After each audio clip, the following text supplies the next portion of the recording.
আসসালামু আলাইকুম ওয়া রাহমাতুল্লাহি ওয়া বারাকাতুহু।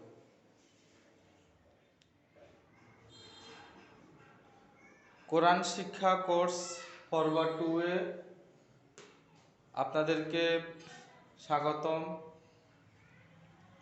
তো যারা কোরআন শিক্ষা কোর্সের পর্ব প্রথম শেষ করেছেন তাদের জন্য পর্ব 2 নিয়ে আমি আসলাম হাফেজ মোহাম্মদ ফয়েজ আহমেদ।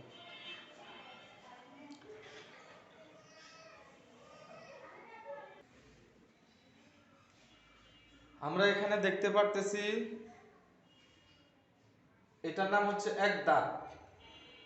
এক দাঁত দিয়া 5 হরফ, সকলে একটু খেয়াল রাখবেন। এক দাঁত দিয়া 5 হরফ, এক দাঁতের নিচে এক নক্তা দিলে বা, এক দাঁতের উপরে এক নক্তা দিলে নুন, এক দাঁতের নিচে 2 নক্তা দিলে ইয়া, এক দাঁতের উপরে 2 নক্তা দিলে তা, এক দাঁতের উপরে 3 নক্তা দিলে সা। এগুলো হচ্ছে হার মাথা।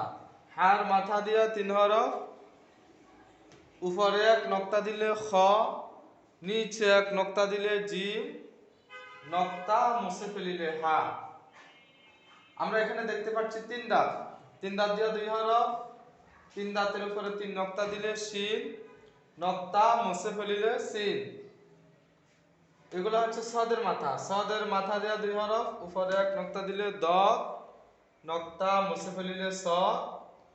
ত দিয়া 2 হরফ, উপরে এক নক্তা দিলে জ, নক্তা মুছে ফেলিলে ত। আইনের মাথা দিয়া 2 হরফ, উপরে এক নক্তা দিলে গাইন, নক্তা মুছে ফেলিলে আইন। গোল মাথা দিয়া 2 হরফ, উপরে এক নক্তা দিলে ফা, 2 নক্তা দিলে কফ, কাফ আলিফ, লাম আলিফ, মিম আলিফ, হা আলিফ। অর্থাৎ আমি আপনাদেরকে যেভাবে দেখালাম সেইভাবে আপনারা যদি ভিডিওটাকে বারবার রিপিট করে একটু বোঝার চেষ্টা করেন, দেখার চেষ্টা করেন, তাহলে আশা করি আপনি অল্প কিছুদিনের মধ্যে কোরআন শিখতে পারবেন।